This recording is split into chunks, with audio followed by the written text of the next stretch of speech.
1년에 한 번 있는 선교주일입니다.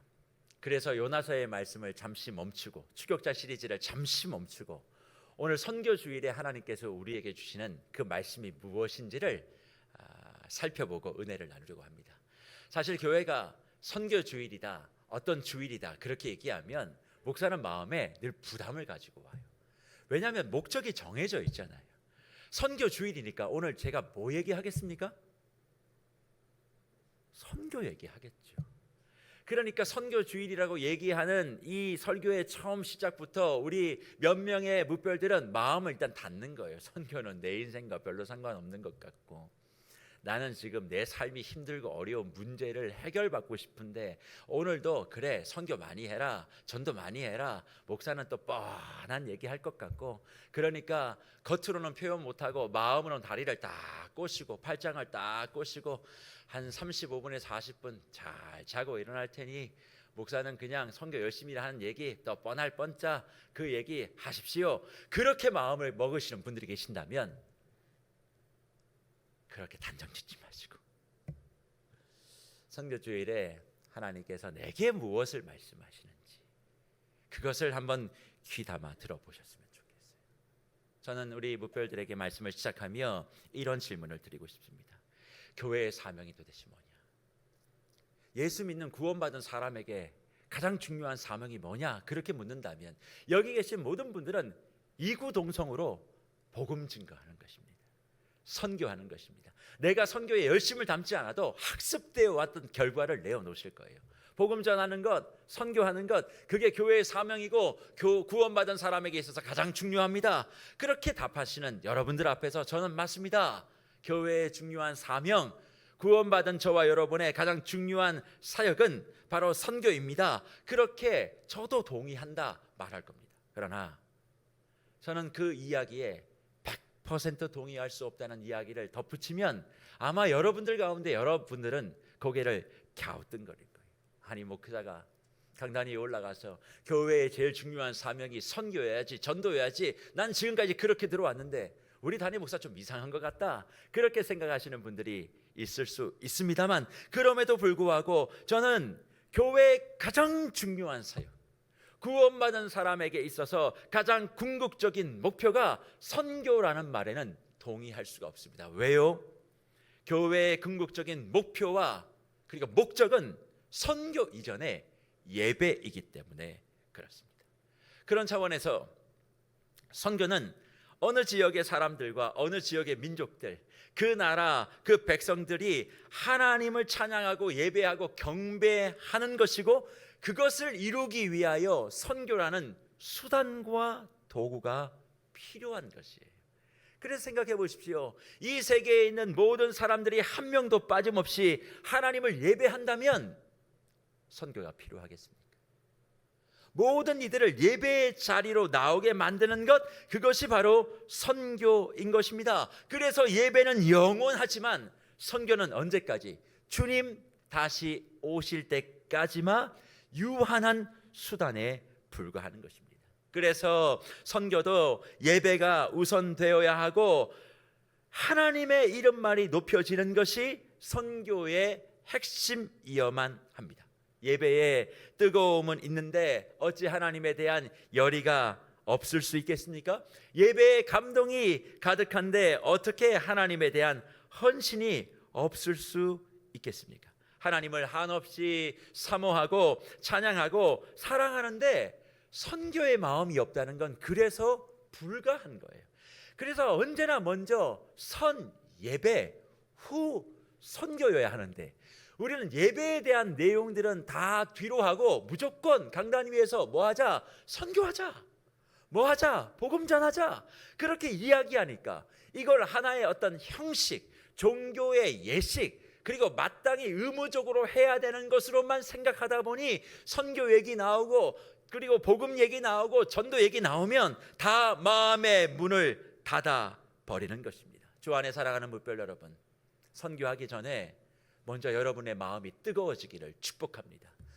전도에 대한 말씀을 나누기 전에 먼저 여러분이 예배 가운데 감동과 감격이 충만하시기를 축원합니다.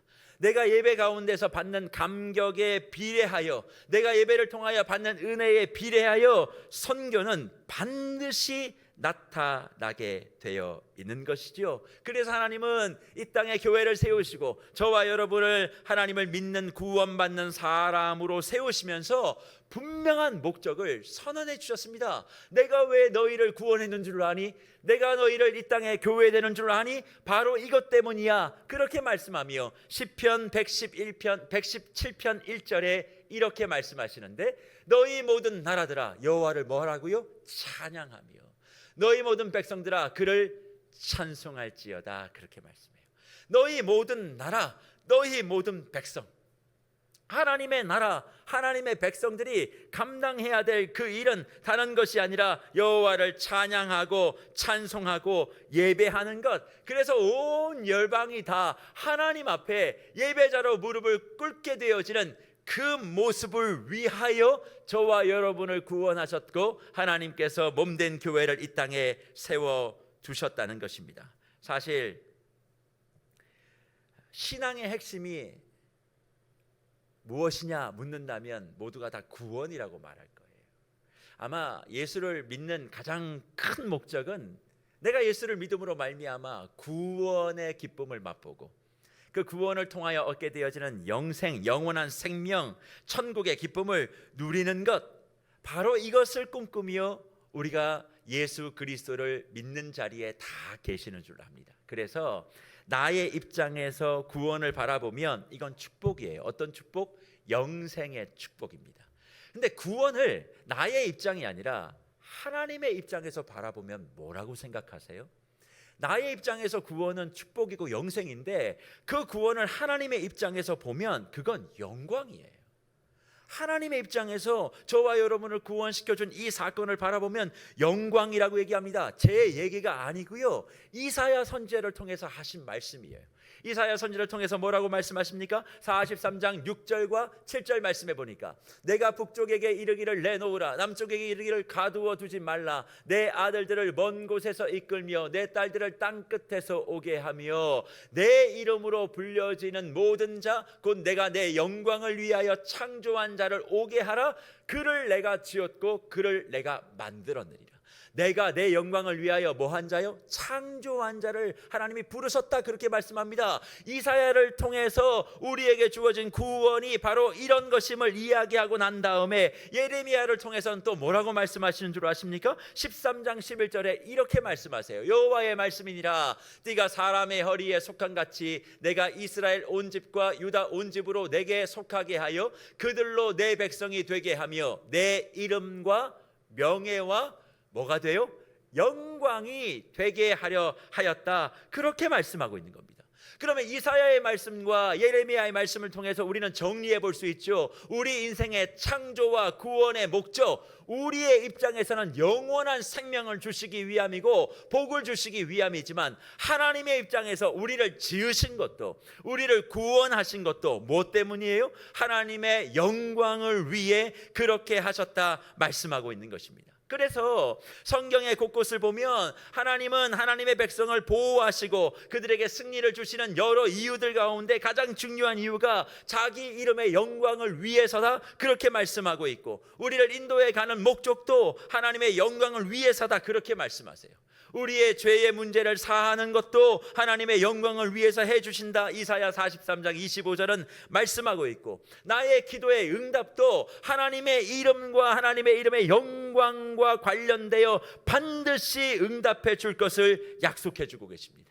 그리고 예수 그리스도의 고난과 부활도 하나님의 영광과 관련이 되어 있음을 요한복음 14장 13절에서는 말씀해 주셨어요. 그래서 하나님의 영광의 본체인 예수 그리스도가 이 땅에 오셔서 그가 이루시고자 하시는 최종의 목적이 무엇이라고 말씀하셨냐면 요한복음 17장 24절에 예수님이 직접 이렇게 말씀하십니다. 아버지요, 내게 주신 자도 나 있는 곳에 나와 함께 있어. 아버지께서 창세전부터 나를 사랑하심으로 내게 주신 나의 영광을 그들도 보게 하시기를 원하옵나이다. 하나님께 기도하는 거예요. 내게 주신 자들, 다시 자막 보여주세요. 하나님께서 내게 주신 자도 나 있는 곳에 나와 함께하는 거죠. 예수 그리스도께 하나님이 우리를 주신 거예요. 근데 주신 그 우리는 누구예요? 하나님의 영광을 위해서 창조한 사람이에요. 그 창조한 사람을 예수께 주셔서 뭐라고 말씀하고 계십니까? 내게 주신 나의 영광들을 그들로 함께 보게 해달라.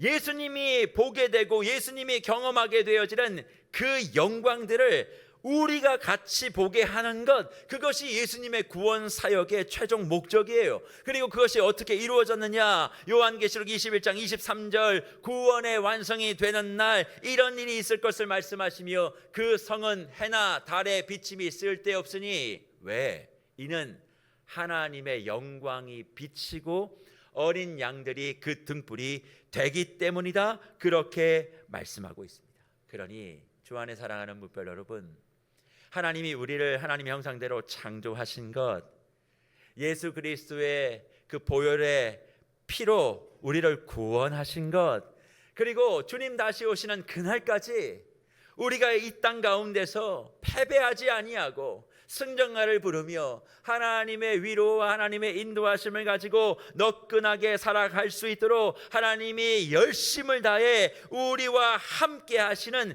그 이유는 다른 것 때문이 아니에요. 하나님의 영광 때문이고, 그로 인하여 주님의 구원을 맛본 자, 주의 이름을 높이는 몸된 교회는 모든 목적이 하나님께 영광 돌리는 것이므로 귀결되어야 한다는 것을 저와 여러분이 가슴속에 반드시 기억하셔야 되는 것입니다. 그러니 저와 여러분의 매일의 삶은 무엇을 위한 삶이 되어야 될까요? 하나님께 영광이 되는 삶을 살아내셔야 되는 겁니다. 그래서 우리 장로교 신앙의 가장 중요한, 기독교 신앙의 가장 중요한 종교개혁의 5대 강령이라는 것이 있습니다. 이건 가슴속에 좀 새겨 놓으실 필요가 있어요. 종교개혁의 5대 강령, 그 첫 번째가 뭐냐면 솔라 스크립투라라는 말입니다. 오직 성경, 오직 성경. 두 번째는 솔라 크리스투스, 오직 예수. 세 번째는 솔라 그라티아, 오직 은혜. 네 번째는 솔라 피데, 오직 믿음. 마지막 다섯 번째가 뭐냐? 솔라 데오 글로리아예요. 오직 하나님께만 영광. 말씀도 예수도 믿음도 은혜도 목적이 뭘로 향해 가는 거예요?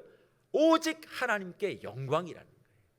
그러니 내가 먹든지 마시든지 자든지 일하든지 우리는 하나님께 영광이 되는 삶을 살아야만 하고, 우리의 모든 행사가 하나님께만 영광 되어질 때 이것이 구원의 목적, 교회의 존재 이유와 부합하는 것이다. 성경은 우리에게 말씀하고 있다는 겁니다. 그렇다면 주 안에서 사랑하고 하나님의 영광이신 무별 여러분, 오직 하나님께만 영광 올린다는 그 말의 의미를 여러분들은 어떻게 생각하고 계십니까? 하나님께만 오직 영광이다 라고 하는 그 말이 무엇인 줄을 알고 사용하고 계시냐는 거예요. 우리는 흔히 하나님께 영광이다 라고 하는 말을 언제 쓰는가를 가만히 생각해 보면, 보편적으로 내게 좋은 일이 생길 때, 뭔가 기쁜 일이 있을 때, 우리가 내 신앙의 믿음을 고백하면서 종종 하는 말이, 이런 일 다 하나님께 영광이지요. 하나님이 다 해주셨죠. 하나님께만 영광 올려드립니다. 그렇게 이야기를 합니다. 그러니까 하나님께 영광을 돌린다라고 하는 이 말에 전제가 우리는 기본적으로 깔려 있어요. 그게 뭐냐면 내게 좋은 일, 내게 기쁜 일. 그럴 때 하나님께 영광이라고 이야기한다는 겁니다. 그런데 저는 되묻고 싶은 말이 있어요. 그러면 여러분들, 내게 기쁜 일이 없으면 하나님께 영광이 안 되는 겁니까? 지난 일주일 동안 힘들고 어려운 삶을 살아왔던 저와 같은 사람은 그러면 하나님께 영광이 될 수가 없는 거예요? 나 같은 사람은 하나님께 영광을 돌리면 안 되는 겁니까? 나는 하나님께 영광을 돌릴 수 있는 자격이 없는 거예요? 내게 좋은 일들, 기쁜 일들, 내가 만족하는 일들이 있을 때만 하나님께 영광을 돌린다라고 한다면, 성경에서 말하고 있는 이 하나님의 영광과는 너무나 거리가 많이 떨어져 있는 것 같다. 보이지 않으세요? 그렇습니다. 내게 좋은 일이 있어서는 하나님께 영광이고 나에게 좋지 못한 일이 있다면 하나님의 영광이 드러날 수 없다는 걸 성경은 한 번도 이야기한 적이 없습니다. 도대체 그러면 하나님께 영광을 올리는 삶은 무엇일까요? 그건 내 일의 성패와 상관이 없는 거예요. 하나님께 영광을 올려드린다라고 하는 건 내가 무언가를 이루어내고 결과물을 만들어내서 그 결과물의 좋고 나쁨에 따라서 그 영광의 레벨이 만들어지지 않는다는 겁니다. 하나님이 우리에게 구원을 통하여 교회를 세우셔서 하나님의 영광을 위해 창조와 구원과 부활과 영화의 단계까지 이르게 하는 그 모든 과정은 우리 자신이 하나님께 영광이 되는 거예요. 내가 하나님께 영광이 되는 거지, 내가 결과로 낸 그 무엇인가가 하나님께 올려드리는 영광을 결정짓는 것이 아니라는 사실입니다. 그래서 저는 하나님께 영광을 올려드리는 삶을 이렇게 정리하고 싶어요. 오늘 설교 다 잊어버려도 이 한 문장만 기억하시면 모든 것을 다 가지고 가신다고 해도 과언이 아닙니다. 하나님께 영광 돌리는 삶이 목적인데, 그럼 하나님께 영광 돌리는 그 삶이 뭐냐? 정의가 필요하잖아요. 그 정의는 다른 게 아닙니다. 내 인생의 성패와 상관없이 내가 제일 중요해요. 하나님의 관심은 저와 여러분에게 있는 거예요. 여러분이 하는 일에 있는 게 아니라 우리 자신이에요. 그러니까 하나님께 영광 올린다라고 하는 그 말의 정의는 내 인생의 성패와 상관없이 내가 하나님 안에서 가장 만족할 때, 내가 하나님 안에서 가장 만족할 때 하나님은 내 안에서 최고의 영광을 받으시는 거예요. 그러니까 내가 잘되고 못됨이 문제가 아니라 내가 하나님 안에서 가장 만족해야 되는 것이죠. 내가 하나님 안에서 가장 만족한다는 의미가 무엇입니까? 내 인생의 최고의 가치가 하나님의 일이 최고의 가치인 거예요. 하나님이 기쁘신 것이 내 인생의 가장 즐거운 거예요. 하나님이 만족해 하시는 것이 내 인생의 최고의 가치가 되고 보람이 되는 것, 바로 이것이 하나님과 영광되어진 사람의 모습. 무엇을 하든 하나님이 기뻐하시는 일을 할 수만 있다면 그게 너무 보람되고, 내가 어떤 상황이든 상관없이 주님이 기뻐하시는 그 일을 감당하기 위하여 생각이든 마음이든 무엇이든 할 수 있다는 것이 내게 너무나 큰 축복이라고 생각하며 만족하는 그 사람을 하나님은 뭘로 삼으신다고요? 최고의 영광으로 삼으신다고요. 그러니 주 안에 사랑하는 묵별 여러분, 내가 지금까지 살아오는 동안에 주님 앞에 해놓은 게 없어서 부끄러워 하시는 분들 혹시 계십니까? 목사님, 저는 지금까지 오면서 한 게 없습니다. 저는 지금까지 오면서 주님 앞에서 참 죄송한 것밖에 없습니다.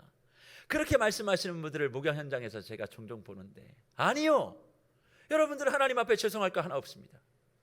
여러분이 한 것이 별로 없고 결과가 좋든 나쁘든 상관없이 여러분이 내 인생의 가장 기쁜 일은 주님 앞에 예배하는 일이요, 주님이 기뻐하시는 일을 내가 꿈꿨던 일이요, 주님이 기뻐하시는 그 만족하시는 일을 내가 기도한 그 일이요, 그리고 그 일을 감당하기 위해서 내가 할 수 있는 최선을 다했다면 여러분의 삶의 인생의 결과에 그런 좋고 나쁨에 상관없이 저와 여러분들은 이미 하나님의 영광 안에 서 있는 사람인 줄 믿습니다. 그러니 하나님께 영광을 돌린다, 무슨 결과가 나와서? 아니요, 우리가 하나님께 영광이 돼야 되는 거예요.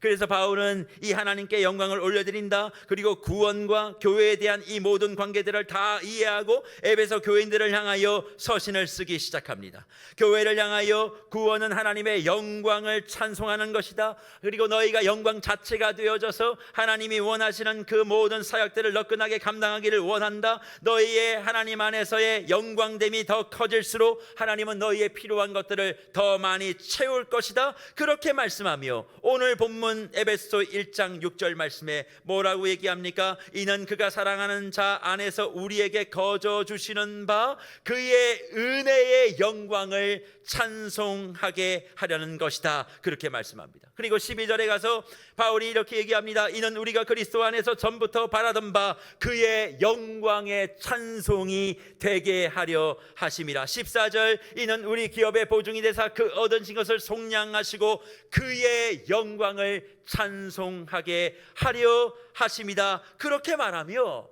하나님의 구원을 받은 교회가 뭐가 되어야 된다고요? 은혜의 영광의 찬송이 되어야 된다. 그러면 은혜의 영광의 찬송이라는 것이 도대체 무엇입니까? 은혜의 영광의 찬송은 이런 의미 아닐까요? 하나님으로부터 값없이 받은 은혜, 그 은혜로 내가 가득 차게 되어지면 저와 여러분이 뭐 되는 거예요? 하나님의 영광이 된다는 거예요. 하나님의 영광이 된 사람이 할 수 있는 게 뭐예요? 찬송이에요. 그게 예배예요. 그러니까 하나님의 은혜를 값없이 받아 충만하게 되어져서 나는 지금 가진 것이 없고 할 수 있는 능력도 모자라지만 하나님의 기쁨에 내가 동참하고 주님의 마음이 내 마음이 되고 내 마음이 주님의 생각이 되어지는 이 놀라운 역사를 내가 예배의 자리에서 경험하면 그 사람은 영광 자체가 되는 거예요.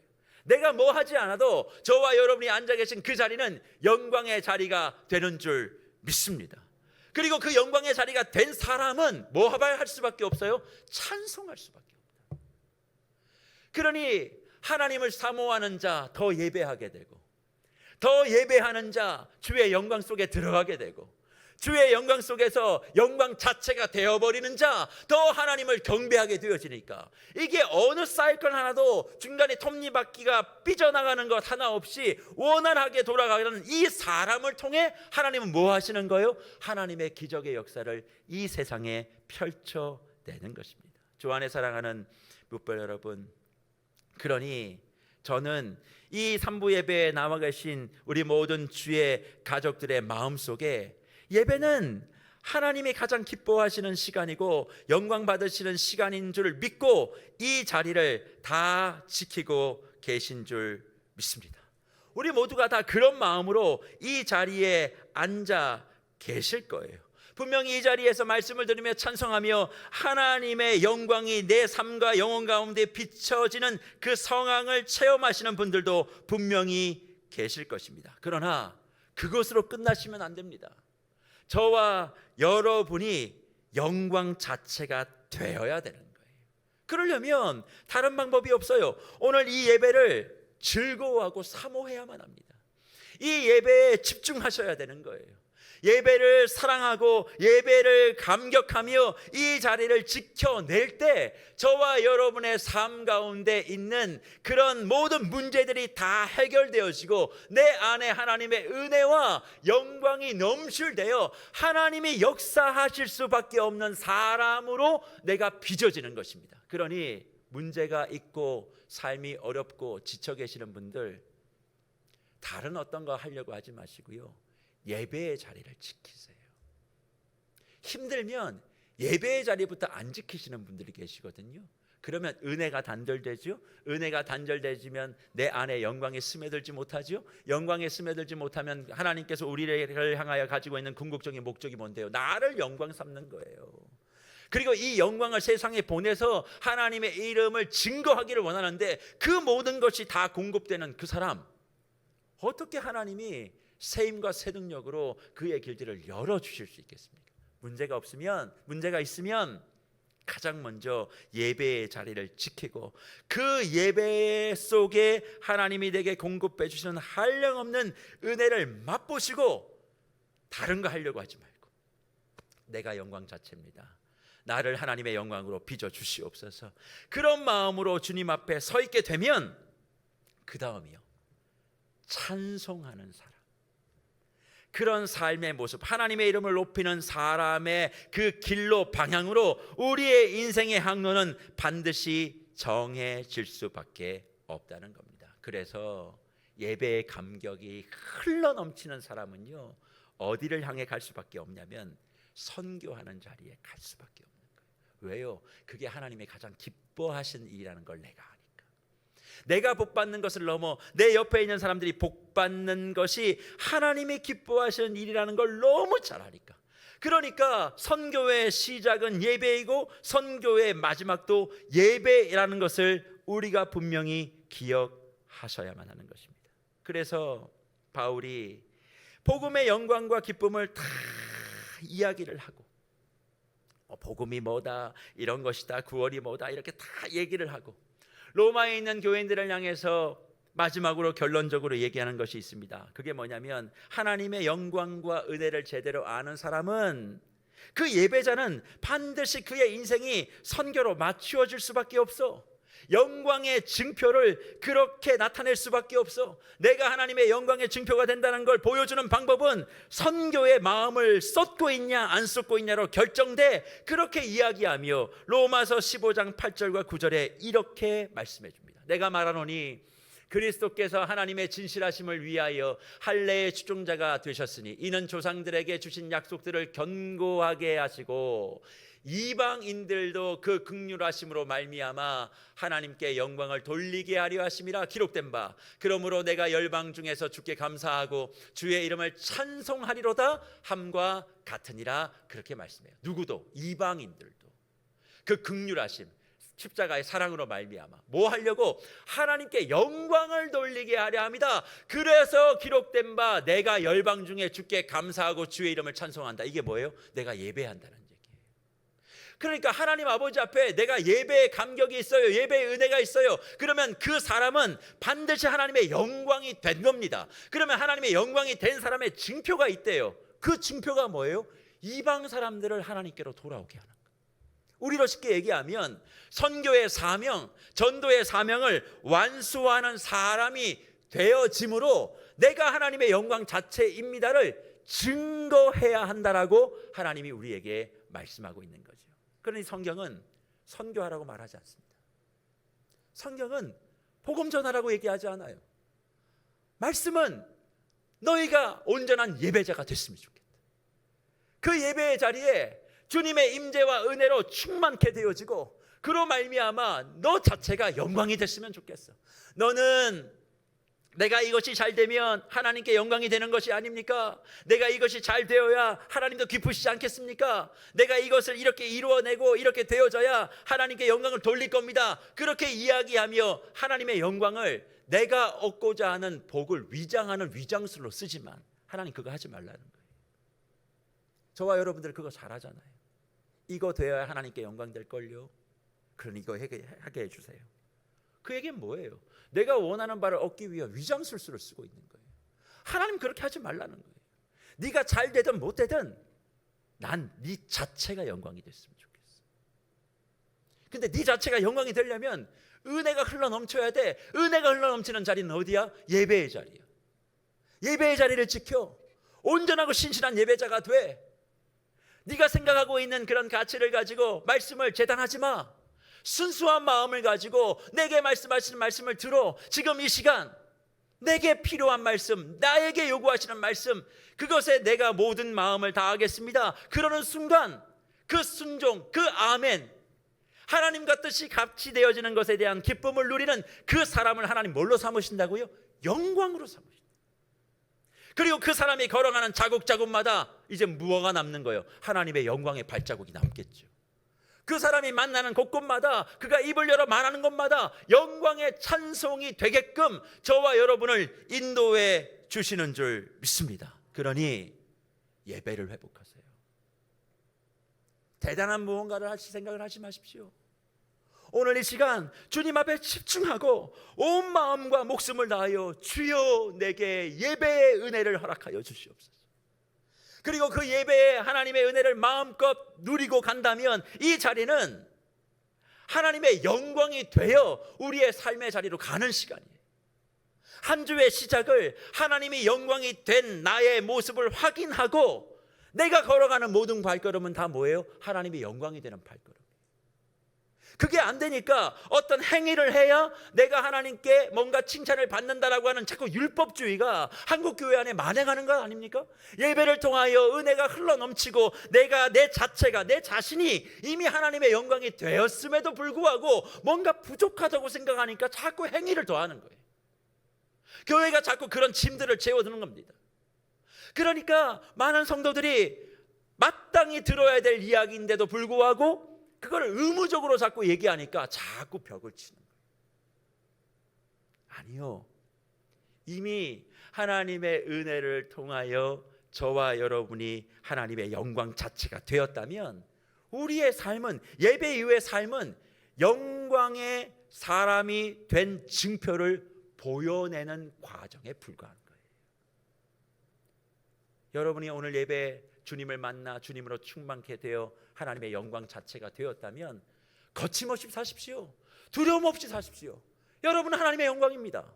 하나님의 영광된 사람을 하나님이 그냥 내버려 두지 않습니다. 반드시 지키고 그 이름의 영광을 위해서 저와 여러분에게 승리를 반드시 보장시켜 주실 거예요. 근데 왜 그것이 내게 다가오지 않나요? 저와 여러분들이 예배의 자리에 영광 자체가 되지 않기 때문에 그렇습니다.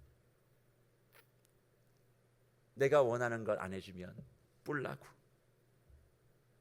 하나님보다 내가 필요한 것에 더 관심 많고 주님이 좀 하라고 하고 기뻐하라고 하는 희생, 헌신 뭐 이거 얘기하면 싫고. 그래서 선교 사역, 뭐 예배 사역, 하나님께 영광이 돌려지는 삶, 이거 뭐 구호로 슬로건으로 되는 것이 아니라 이 예배 시간 보이진 않지만 나의 마음을 만지시는 성령께서 사랑하는 아들, 나 이거 기쁜데, 나 이거 네가 해줬으면 너무 좋겠는데, 네 주님, 주님이 기뻐하시는 그 일이 내 인생의 최고의 만족이지요. 네, 그거 하겠습니다. 그렇게 마지막에 다짐하는 그 사람 뭐가 되는 거예요? 영광 자체가 되는 것이고, 그 사람을 하나님이 삶의 터전에 보내셔서 너 내가 지킨다, 내가 보호한다, 너는 내 영광의 징표니까, 이런 마음들을 가지고 당당하게 저와 여러분을 살아가게끔 축복해 주실 줄 믿습니다. 그래서 하나님의 주시는 말씀을 정돈해보며 저는 제 고민 하나를 우리 묵별들에게 나누려고 해요. 예배의 감격, 영광 자체가 되는 삶, 그리고 그 영광의 증표로서의 복음 사역과 선교 사역, 이 하나님의 말씀을 선교 주일 앞에 묵상하며 저는 제 자신을 돌아봤습니다. 특별히 세계로 교회의 지난 3년의 사역을 돌아보면서 참 내 마음에, 제 마음에 고민과 갈등과 딜레마가 있다는 것을 발견하게 됐습니다. 그게 뭔 줄 아세요? 제가 우리 강단에서 우리 성도님들께 약속했던 거 하나 있죠. 헌금에 대하여, 헌신에 대하여 절대 강요하지 않겠습니다. 자발적으로 주님이 주시는 기쁨 가운데 그렇게 하십시오, 그렇게 말씀드렸고, 그것에 대해서는 지금도 추워도 제 마음의 변화가 없습니다. 그런데 문제는 이런 저의 의도를 너무 잘 사용하셔서 목사가 이제 부담도 안 주는구나, 그렇게 생각하며 성경에 등장하는 하나님의 은혜와 복이 임하는 그 모든 것을 아예 하지 않는 걸 정당화하시는 분들이 늘어나고 있다는 거예요. 당연히 그런 거 아니야. 성경에 기록된 하나님의 열심히 함께하는 은혜의 방편을 넘침으로 하는 것이 아니라 하더라도 인색하게 하고 최소한으로 내가 할 수 있는 범위를 딱 정해놓고 이건 내가 안 넘어간다. 그리고 그것에 대하여 조금 마음이 불편한 얘기가 강단에서 흘러나오면 이런저런 이유를 가지고 또 불평하고 이야기하는 그런 말씀들을 전하게 되어집니다. 그 중에서도 제일 마음이 아픈 건 선교에 대한 관심이 자꾸 준다는 거예요. 선교에 대한 헌신이 자꾸 줄어든다는 거예요. 왜일까요? 앞에서 얘기하지 않아서요? 아니에요. 예배의 은혜가 없기 때문에 그래요. 예배의 주님을 만나 그 감격이 흘러나오지 못하고 내 자신이 하나님의 영광 자체가 되어 증표가 되지 못하니까. 하나님이 제일 기뻐하시는 일이 뭔데요? 영혼 구원하는 일이에요. 근데 그게 내 인생의 최고의 만족이 되지 않는 거예요. 내 인생의 최고의 만족은 내가 복 받는 거고, 내가 잘 되는 거고, 지나가다가 복권 한 장 사면 그게 걸리는 거고, 그게 내 인생의 최고의 목적이니까 내 지갑을 열어 내 시간을 투자하여 해야 될 영혼 구원의 사역, 선교의 사역은 내 인생의 최고의 만족이 되지 않는 거죠. 그럼 뭐가 문제예요? 예배가 문제예요. 그러니까 선교에 대한 마음들이 자꾸 준다라고 얘기하는데, 많은 분들은 얘기하거든요. 목사님, 과거와 비교할 수 없이 예배에 얼마나 많은 은혜가 있는지 모릅니다. 예배가 얼마나 감격스럽고 역동스러운지 모릅니다. 처음 방문하신 분들도 세계력교회 유튜브로 보는 것보다 현장에 와서 예배를 드리는 것이 훨씬 더 역동적이고 하늘의 기쁨이 있다는 것을 내가 압니다. 그런 이야기를 듣지만 선교에 대한 관심, 선교에 대한 헌금, 선교에 대한 마음들은 점점 줄고 있다는 거예요. 그러면서 이유를 얘기합니다. 선교 헌금을 내는 방법이 달라졌대요. 헌금 봉투가 달라졌대요. 그래서 내가 하고 싶은 마음은 있지만 못한대요. 자꾸 변명들만 나오게 되는 거예요. 그런데 그런 이야기들 앞에서 저는, 우리는 예배가 문제다. 예배의 은혜가 없기 때문이다. 그러니 주님 앞에 제가 얼굴을 들지 못하겠는 거예요. 아무리 주님의 말씀을 가지고 선포해도 우리는 이렇게 반응하죠. 너 이거 해주기를 원해. 나 이거 너무 기뻐. 네가 하면 너무 기쁘겠어. 그러면 이걸요? 왜요? 제가요? 몰라요. 예배의 자리에 그러고 계시는 거예요. 함께 마음을 모으자. 왜요? 이거 하나님이 기뻐하시는 일입니다. 근데 왜 제가요? 그러고 계시니까 은혜가 흘러넘친다 말은 할 뿐, 그 은혜가 나를 영광 자체로 만들지 못하고 영광 자체가 되지 못하니까 영광의 징표를 살아내지 못하는, 그러니 늘 52주 톱니바퀴 돌아가는 종교생활. 난 주일 성수했어. 그랬으니 아무 문제 없을 거예요. 그런 마음을 가지고 생활하시는 분들이 혹시 계시는 건 아니겠습니까? 주 안에 사랑하는 묵별 여러분, 저는 그래서 말씀을 정리하며 우리 묵별들에게 도전하고 싶습니다. 하나님은 우리에게 구원과 교회의 설립의 목적을 분명히 말씀하셨어요. 그게 뭡니까? 너를 영광에 찬송되게 하기 위함이다. 영광 자체가 되기 위함이다. 네가 영광이 되어야 해. 네가 실수할 수 있고 실패할 수 있고 넘어질 수 있으나 네 자체가 영광이 되어지는 삶, 그걸 위해 예수는 십자가에 못 박았고 그걸 위해 이 땅 위에 교회가 세워졌으니 너 다시 다른 거 하지 말고 예배를 회복해. 예배의 감격의 자리에 항상 있어. 예배를 우습게 여기지 마. 제발 늦지 말고, 예배 끝나기 전에 제발 나가지 말고, 예배에 집중해서 졸지도 말고, 그 말씀 앞에 왜요? 내가요? 몰라요? 이야기하지 말고 그저 성령께서 주시는 말씀이 있으면 주님, 그걸 내 인생의 최고의 만족으로 삼겠습니다. 그 고백 하나. 그래서 영광 자체로 이 예배의 자리에서 변화되어 저와 여러분의 삶에 너끈히 이루어 가시는 하나님의 승리와 축복이 다 누려지는 은혜를 누리시는 저와 여러분들 되시기를 축복합니다. 내가 받은 은혜로 끝나지 마십시오.